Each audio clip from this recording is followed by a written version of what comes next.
రసం తయారు చేసుకోవడానికి కావాల్సిన పదార్థాలు ఏంటో తెలుసుకుందాం. రోజ్మెరీ, చింతపండు రసం, టమాటా ముక్కలు, పచ్చిమిర్చి ముక్కలు, ఎండుమిర్చి, ఆవాలు, మిరియాలు, జీలకర్ర, మెంతులు, కరివేపాకు, కొత్తిమీర, వెల్లుల్లి, సైంధవ లవణం, పసుపు, నూనె. కావాల్సిన పదార్థాలు తెలుసుకున్నాం కదా, ఎలా తయారు చేయాలో ఏంటో చూసిద్దాం. ఇన్ని ఇంగ్రీడియంట్స్ చెప్పేసాను కదా, ప్రాసెస్ ఎంత టైం పడుతుంది అని మాత్రం అనుకోకండి. రసం తయారు చేయడం వచ్చిన వాళ్ళకి ఈ ప్రాసెస్ కూడా తయారు చేయడం ఈజీగానే ఉంటుంది. సో స్టార్ట్ చేద్దామా? ముందుగా మనం స్టవ్ వెలిగించేసుకుందాం, ప్యాన్ పెట్టేసుకుందాం.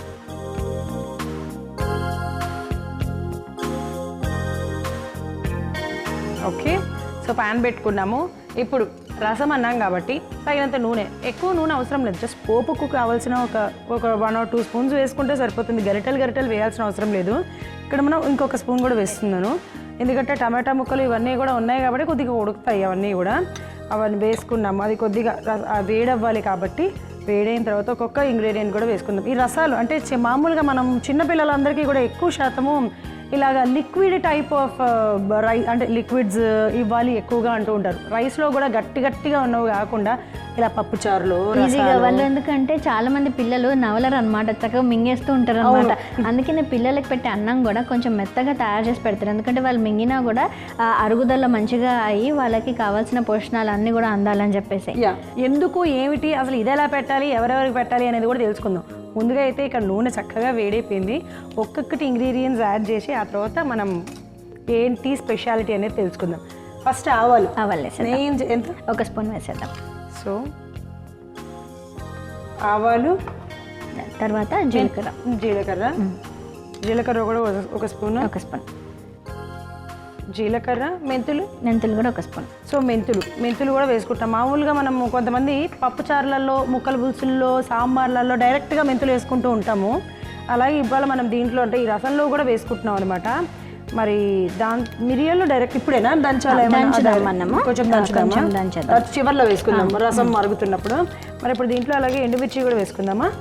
ఎండుమిర్చి, పచ్చిమిర్చి ఇవన్నీ కూడా వేసుకుందాం. చిట్పట్లు అడిపోతున్నాయి, టకటక వేసేయాలి. తొడిమలు తీసేసి ఒక 3 అయితే వేస్తున్నాను మ్యామ్, కొంచెం స్పైస్ రావడానికి. సో 3 ఎండుమిర్చీలు, అలాగే పచ్చిమిర్చి స్పైసెస్ మనం జస్ట్ ఇవి 3 వేసుకున్నాం. ఇవన్నీ కూడా తీసుకుంది, ఎందుకంటే సపరేట్గా కారం కూడా తీసుకోవట్లేదు.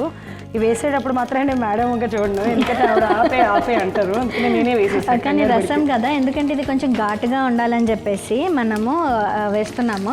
రోజ్మేరీ మనకి ఎంతైనా కొంచెం అది కూడా కొంచెం ఘాటుగా కూడా ఉంటుంది, సో దానికి సరిపోతుంది. సో అలాగే వెల్లుల్లి రెబ్బలు కూడా వేసేసుకుంటున్నాను మ్యామ్, ఎందుకు 10 ఉన్నాయి, 10 నుంచి 12 వరకు ఉంటాయి, అది కూడా వేసుకుందాము. అలాగే కొద్దిగా పసుపు కూడా, అంటే ఇంత సరిపోతుంది. ఒక 1/2 స్పూన్ పసుపు వేసుకుంటున్నాము. అలాగే కరివేపాకు కూడా వేసుకొని ఒక్కసారి అలా కలిపేసుకుందాము. రోజ్మెరీ రసం మనం తయారు చేసుకుంటున్నాము, చూసారా, మంచిగా అలా కలిపేసుకున్నాము. ఈ టమాటా కూడా ఇప్పుడే వేసిన టమాటా ముక్కలు వేసుకుందాం. ఇవి కొద్దిగా మగ్గాలి కదా. ఈ టమాటా ముక్కలు మగ్గేటప్పుడు మనం అసలు రోజ్మెరీ స్పెషాలిటీ ఏంటి అనే విషయం తెలుసుకుందాం.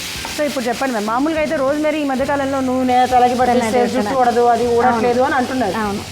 అసలు ఓన్లీ స్పెషల్గా తలకి పట్టించడం కంటే కూడా ఇలా డైరెక్ట్గా రోజ్మెరీతో ఒక రెసిపీ తయారు చేసుకొని తీసుకుంటే చాలా ఉపయోగపడుతుంది. అదే ముఖ్యంగా మనకి రోజ్మెరీ అనేటువంటిది మానసిక ఒత్తిడి తగ్గించడానికి ఉపయుక్తంగా ఉంటుంది అనమాట. ఎందుకంటే మనము ఇప్పుడు ఏదైతే అందరూ ఆయిల్స్ తయారు చేసుకుంటున్నారో ఆ ఆయిల్ ఫ్రాగ్రెన్స్ మనం పీల్చినప్పుడే మన మెదడులో ఉన్నటువంటి గ్రంథులన్నీ కూడా యాక్టివేట్ అయిపోతాయి అనమాట. అలానే ఇది మన స్కిన్కి, హెయిర్కి చాలా ఉపయుక్తంగా ఉంటుంది, అది అందరికీ తెలిసిందే. కానీ ఇది ఇంటర్నల్గా తీసుకోవడం వల్ల ఏమవుతుందంటే మన శరీరంలో ఉన్నటువంటి టాక్సిన్స్ అన్ని కూడా బయటికి వెళ్ళిపోతాయి. ఇప్పుడు రోజ్మెరీ కూడా వేసుకుందామా? ఇప్పుడు వేసేయచ్చు. ఓకే, ఎంత వేసుకుందాం? కప్ మొత్తం వేసేద్దాం. కప్పు మొత్తమా? ఓకే. సో రోజ్మెరీని మనం ఆల్రెడీ ఇలా కప్ తీసుకున్నాం కాబట్టి అలా రోజ్మెరీని మొత్తం వేసేసుకుంటున్నాము. ఒకసారి దీన్ని కూడా కలిపేసుకుంటే మంచిగా ఉడుకుతుంది. ఇలా కలిపేసుకొని చింతపండు రసం వేసేసుకుందాం. చింతపండు రసం వేసి మంచిగా బాయిల్ చేద్దాము. ఓకే, చింతపండు రసం 1 కప్పు. చింతపండుని నానబెట్టి ఇలాగ రసంలాగా తీసి గుజ్జు తీసేసి వేసుకుంటున్నాం. మనకి రసం తాగేటప్పుడు కూడా అడ్డుపడకుండా ఉంటుందన్నమాట చింతపండు తొక్కులు. ఇప్పుడు తగినన్ని నీళ్ళు కూడా పోసుకుంటాం.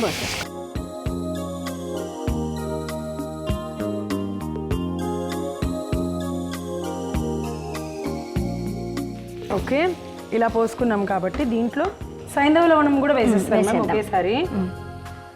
తగినంత సైంధవ లవణము సరిపోతుంది. ఎస్, నేను ఒక హాఫ్ స్పూన్ వేసుకున్నాను సైంధవ లవణము. మంచిగా ఇది మరుగుతూ ఉంటుంది.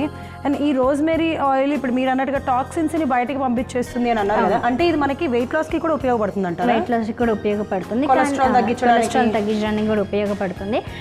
దానికంటే ముందుగా మన హృదయానికి కూడా చాలా ఉపయుక్తంగా ఉంటుంది అనమాట. సో శరీరంలో ఉన్నటువంటి అధిక మలినాలు అన్నీ పోయినాయి అంటే రక్తం మంచిగా ప్యూరిఫై అయినట్టు ఉంటుంది. సో రక్త సరఫరా మంచిగా జరుగుతుంది, దీనివల్ల గుండె చాలా ఆరోగ్యంగా ఉంటుంది. అండ్ హిమోగ్లోబిన్ లెవెల్స్ కూడా మంచిగా ఇంప్రూవ్ అవుతుంటాయి. అలానే ఎముకలకు కూడా చాలా దృఢంగా కూడా ఉంటుంది. ఓకే. అండ్ మనకి దీంట్లో ఒక ఫాస్ఫరస్ కాంపోనెంట్ కూడా అధికంగా లభిస్తుంది, అలానే మెగ్నీషియం అండ్ మ్యాంగనీస్ అనమాట. సో ఇవన్నీ కూడా మన ఎముకల డెవలప్మెంట్ కంటే ఫిజికల్ డెవలప్మెంట్కి అలానే మెంటల్ డెవలప్మెంట్కి కూడా ఉపయుక్తంగా ఉంటుంది.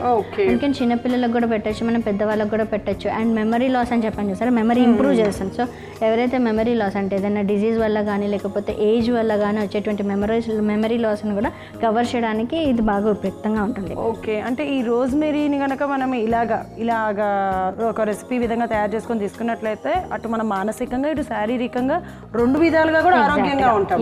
మంచిగా ఉంటుంది. జుట్టుకి ఎట్లాగైనా మనకి ఉపయుక్తంగా అంటే ఎక్స్టర్నల్గానే కాదు ఇంటర్నల్గా తీసుకుంటే కూడా. సో జుట్టు అనేటువంటిది మంచిగా బలంగా రావడం, తొందరగా ఊడిపోకుండా ఉండడం, చిక్లిపోకుండా ఉండడం ఇట్లాంటివి కూడా వస్తుంటాయి. సో ఎక్స్టర్నల్గా రాసినప్పటికీ ఇంటర్నల్గా అప్పుడప్పుడు ఇలా తీసుకొని తింటూ ఉంటే మనకి చాలా హెల్తీగా ఉంటాము. సో ఇది రసం అనేది మనకి ఇంకా బాగా మరగాలన్నమాట. కొద్దిగా మరిగేంత వరకు వెయిట్ చేద్దాం. సో రసం మరిగేంత వరకు వెయిట్ చేద్దాం అని అన్నాను కదా, చక్కగా రసం కూడా మరిగిపోయింది. ఇది మరుగుతుండగా అంటే మొత్తం కరెక్ట్గా మరిగింది కాబట్టి ఇది ఏం చేద్దామంటే మనము ఫ్లేమ్ కొద్దిగా చిన్నగా పెట్టేశాను. ఈ గ్యాప్లో మనం మిరియాలు మేడం లాస్ట్లో అది మరుగుతుండగా వెయ్యాలి అని అన్నారు కదా. సో మిరియాలు ఇది మొత్తం మిరియాల మ్యామ్ హాఫ్ మిరియాలు అంటే ఒక 10 సరిపోతాయి. ఓకే, అది ఇచ్చేస్తారా?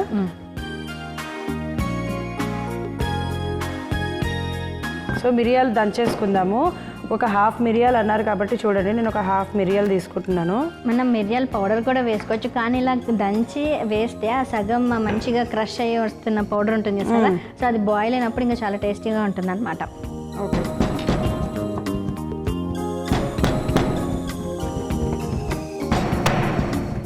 ఎక్కువ క్రష్ అవ్వలేదు, ఇలా సరిపోతుందా? సరిపోతుంది, వేసేస్తున్నాను. సో ఇది మొత్తం కూడా సో మిరియాల పొడి వేసేసుకున్నాం. ఇలా వేసుకొని మంచిగా మరుగుతుంటే చాలా బాగుంటుంది. అట్ ది సేమ్ టైం మనం ఏంటంటే చివరిగా కొత్తిమీరను కూడా వేసుకుంటాం కదా, కొత్తిమీర కూడా వేసేసుకుందాం ఇప్పుడే. సో చూసారు కదా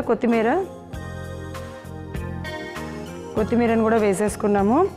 ఇదంతా అయిపోయినాయి కాబట్టి మనం ఏం చేద్దామంటే ఒక్కసారి అలా కలిపేసుకొని ఒక 2 నిమిషాల పాటు ఉంచి స్టవ్ ఆఫ్ చేసేసేద్దాం.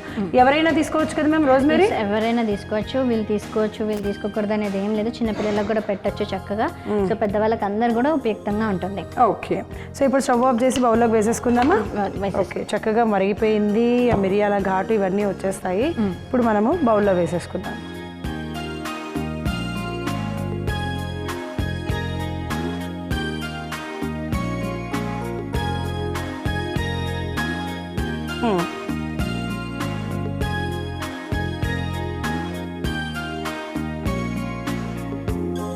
ఓకేనా? సో ముఖ్యంగా మన మానసిక ఒత్తిడిని తగ్గిస్తూ అలానే మన మానసిక వికాసానికి అంటే మెమరీ లాస్ని తగ్గిస్తూ అలానే మన బ్రెయిన్ చురుకుగా పనిచేయడానికి ఎంతో ఉపయుక్తంగా ఉన్నటువంటి రోజ్మెరీ రసం రెడీగా ఉంది. ఓకే,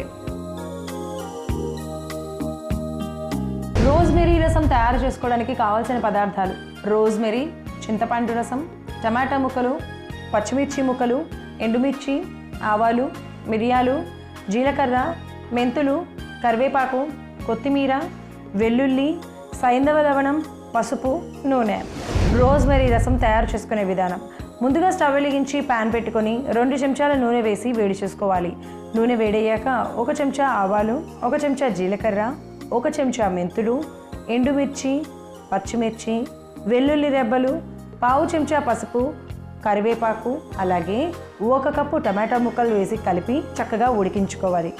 తర్వాత 1 కప్పు రోజ్మెరీ ఆకులు, 1 కప్పు చింతపండు రసము, సరిపడా నీళ్లు, రుచికి సరిపడా సైంధవ లవణం వేసి మరి కాసేపు మరిగించుకోవాలి. తర్వాత మిరియాలను దంచుకొని మరుగుతున్న రసంలో వేసి మరి కాసేపు మరిగించి చివరిగా కొత్తిమీరను కూడా వేసి కలుపుకొని స్టవ్ ఆఫ్ చేసి సర్వింగ్ బౌల్లోకి తీసుకుంటే మెదడును చురుకుగా పనిచేసేలాగా చేస్తూ మెమరీ లాస్ను తగ్గించి మానసిక ఒత్తిడిని తగ్గించే రోజ్మెరీ రసం రెడీ.